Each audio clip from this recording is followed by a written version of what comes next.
तो बच्चे अब हम लोग जो फोर्थ पॉइंट है, फोर्थ केस है, जिसमें हम लोग देखेंगे variation of the acceleration due to gravity, जब हमारा कोई भी ऑब्जेक्ट एक अर्थ के सरफेस पर रखा हुआ है। तो हम लोग जानते हैं कि अर्थ रोटेट करता है अपने एक्सिस पर। अब जब अर्थ रोटेट करेगा तो उसमें सेंट्रीफ्यूगल फोर्स लगेगा। तो वही केस हम लोग ले रहे हैं कि एक हमारा पार्टिकल क्या है, अर्थ के सरफेस पर है, अर्थ रोटेट कर रहा है, ओमेगा एक्सेलरेशन से लिखा हुआ है, omega angular acceleration of the angular velocity of the earth. Angular velocity के साथ अर्थ रोटेट करेगा तो इस पर बाहर की तरफ क्या फोर्स लग जाएगा, इसमें m से मल्टीप्लाई कर देंगे तो क्या लग जाएगा, बाहर की तरफ जब फोर्स लगेगा वो क्या हो जाएगा, m आगे नीचे m r into omega square.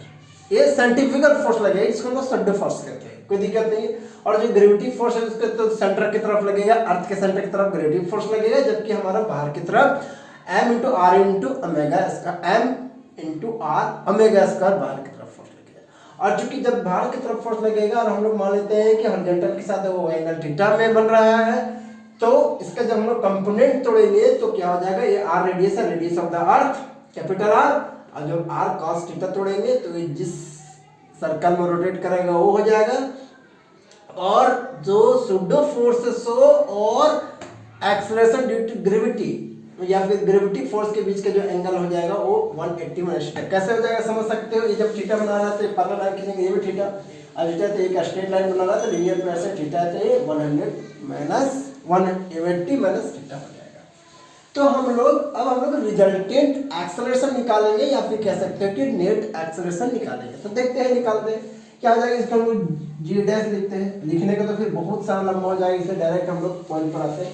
जी डैश लिखेंगे तो हमारा क्या हो जाएगा, रिजल्टेंट जी का whole square plus R into, यहाँ पर देखिए ये फोर्स था आर ओमेगा स्क्वायर एम, और जब इसको एम से डिवाइड करेंगे तो ये क्या हो जाएगा, एक्सेलरेशन दे देगा R into omega square, R into omega का होल स्क्वायर प्लस 2 इंटू 2 होगा 2 इंटू ए की जगह सी इंटू बी की जगह R into omega square into cos 180 minus theta.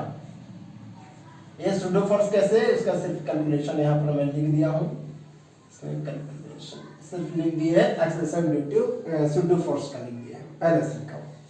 चलिए अब इसको हम लोग करते हैं, इसको कैलकुलेशन। मैं ये सब थोड़ा सा थ्योरेटिकल टाइप से इसलिए मैं पहले लिख देता हूँ, थोड़ा वीडियो ना बने, इसलिए कोई इसमें लॉजिक और इसके पीछे नहीं। चलिए अब हम लोग जी का जी स्क्वायर हो जाएगा, इसका क्या हो जाएगा आर स्क्वायर इंटू ओमेगा का पावर 4 हो जाएगा, है ना, plus 2 into g are omega square into cos 180 minus theta होता है, माइनस कॉस थीटा, तो माइनस कॉस थीटा, ये माइनस यहाँ पर आ जाएगा तो इसको प्लस करेगा में माइनस लिख देंगे, कोई दिक्कत नहीं होनी चाहिए। क्योंकि ये क्वांटिटी बहुत हमारा स्मॉल है इसलिए हम लोग नेगलेक्ट करेंगे, क्योंकि ओमेगा को हम जानते हैं, ओमेगा चेंज करेंगे वहाँ पर तो 3600 से डिवाइड होगा तो वेरी स्मॉल हो जाएगा, और उसका पावर हमारा 4 हो जाएगा तो बहुत स्मॉल हो जाएगा, इसलिए इसको हम लोग नेगलेक्ट करेंगे।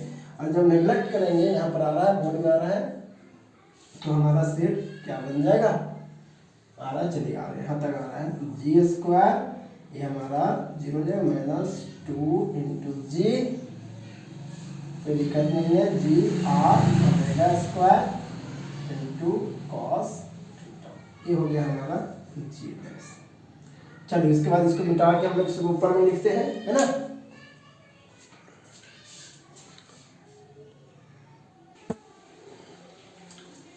अब हम लोग यहाँ तक देख लिए थे, तो हम कर दिए, रेज कर दिए। अब हम लोग यहाँ जो आर है इसका वैल्यू हम लोग पुट करेंगे, आर बराबर क्या था, आर कॉस थीटा, हम लोग कंपोनेंट तोड़ के निकाल लिए थे, कोई दिक्कत नहीं है ना।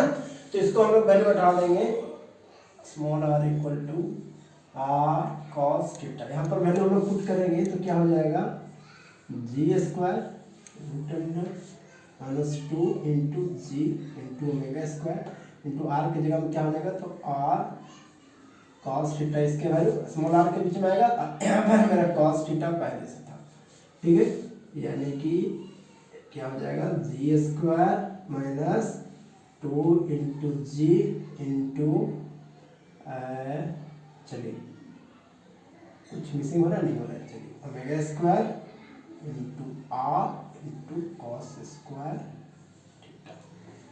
कोई दिक्कत नहीं होनी चाहिए। चलिए एक भी दिक्कत। अब थोड़ा सा यहाँ से हम जी कॉमन निकालेंगे, जी कॉमन निकालेंगे तो जी हमारा देखिए जी स्क्वायर और रूट स्क्वायर कट जाएगा, तो हमारा क्या हो जाएगा यहाँ पर ऐसे हो जाएगा 1 minus 2 g into omega square are cos square theta, यहाँ पर जी स्क्वायर तो यहाँ पर जी स्क्वायर है। कोई दिक्कत नहीं, आराम से समझ सकते हैं। मैथमेटिक्स से जी निकालेंगे तो यहाँ पर एक तो जी है तो यहाँ जी स्क्वायर होगा, एक जी और यहाँ से कैंसिल आउट हो जाएगा, तो मेरा जी रूट अंडर इसको या फिर इसको ऐसे कर दो 1 minus 2 omega square are cos square theta divided by g, इसका पावर 1/2 हम लोग कर सकते हैं। यहाँ पर कोई दिक्कत नहीं है, चलिए नो प्रॉब्लम। अब देखिए ये जो जी है, ये जो 1/2 है, इसको हम लोग यहाँ ला सकते हैं, वो आता है, कोई दिक्कत नहीं, ये हमारा एक्सपोनेंशियल से है ना। तो इसको जब हम लोग यहाँ पर ले आएंगे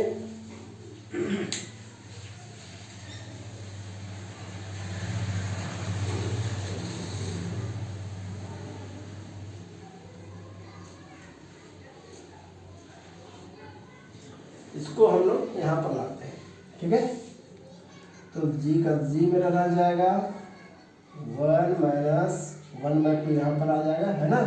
कैसे मैं बता रहा हूँ, सिंपल है, एक्सपोनेंशियल से पावर से आता है r into R into, math में आप लोग पढ़ लोगे, कोई दिक्कत नहीं है। ये इसका कैंसिल आउट हो गया, यानी कि यहाँ आ रहा है बिंदु आ रहा है, एक महीना हो जाएगा जी इंटू 1 माइनस क्या हो जाएगा omega square g sorry R into cos square theta, यहाँ पर ए आ रहा है, कोई दिक्कत नहीं। हाँ चलिए कोई दिक्कत नहीं है, ए आ रहा है जी डैश आ रहा है, कोई दिक्कत नहीं। अब इसको जब हम लोग मल्टीप्लाई यहाँ पर करेंगे तो आराम से मल्टीप्लाई करेंगे, इसको रेज करते हैं, कोई दिक्कत नहीं, यहाँ तक समझ में आ रहा है, इसको अभी रेज कर दो आप। और टाइम लगता है रेज करने में, इसलिए वीडियो को पॉज करके रेज किया जाता है।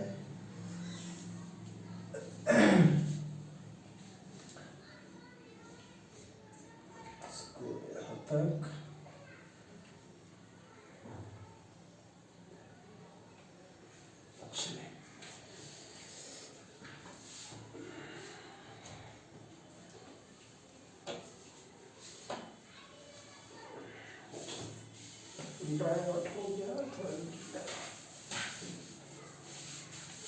ठीक है। यानी कि अगर हम लोग जब जी डैश निकालेंगे तो इसको हम लोग मल्टीप्लाई करेंगे तो क्या हो गया g into 1 g minus g into omega square और into cos square theta divided by g, ये जी कैंसिल हो जाएगा, यानी कि g minus omega square into r cos square theta, ये हमारा जी डैश। थोड़ा सा इसको अरेंज करके देखो, कैसे लिख दो g minus r omega square cos square, ये हमारा क्या दे दिया रिजल्टेंट एक्सेलरेशन, इसको हम लोग रिजल्टेंट एक्सेलरेशन कहेंगे, कोई दिक्कत नहीं है, रिजल्टेंट एक्सेलरेशन या फिर नेट एक्सेलरेशन, नेट एक्सेलरेशन यही होगा। अब इसमें हम लोग स्पेशल कंडीशन लगाते हैं, जैसे कि हमारा थीटा बराबर जब जीरो हो जाए, मतलब थीटा बराबर ये मतलब यहाँ पर आ गया, थीटा बराबर जब हमारा जीरो हो जाएगा तो क्या हम लोग जानते हैं, जब हम लोग थीटा लिखेंगे या cos 90 डिग्री लिखेंगे तो हम लोग cos 90 डिग्री हमारा क्या होता है जीरो होता है ना। जब हमारा थीटा बराबर जब हम लोग 90 डिग्री पुट करेंगे, थीटा बराबर 1 पे पुट करेंगे तो ये आ जाएगा, वो तुम्हारा कोई दिक्कत नहीं है। थीटा बराबर जब हमारा 90 डिग्री हो इसका थीटा जब 90 डिग्री तो क्या हो जाएगा जी डैश। जब हम लोग पहला केस ले रहे हैं जब थीटा हमारा 90 डिग्री होता है तो क्या हो जाएगा g minus r into omega square cos square 90 degree, इसका वैल्यू हमारा 0 होगा, g minus g omega square into 0 यानी कि जी डैश बराबर जी हो जाएगा। यानी कि थीटा बराबर 90 डिग्री, थीटा बराबर 90 डिग्री यानी कि पोल पर, है ना, यानी कि जी बराबर जी डैश। और जब हमारा थीटा बराबर हमारा जब एक है थीटा बराबर जब हमारा 0 डिग्री हो जाएगा तो क्या हो जाएगा जी डैश बराबर जी minus r into omega square into cos square 0 का वैल्यू 1 यानी कि g minus r omega square यानी कि जी डैश बराबर। तो कहने का मतलब दोनों केस में जब हमारा पोल पर आएगा थीटा बराबर जब 0 रहेगा तब भी थीटा बराबर जब 90 डिग्री रहेगा, तो दोनों का केस में हमारा जो जी है मतलब नेट एक्सेलरेशन का उसका वैल्यू हम लोग निकाल सकते हैं। Thank you.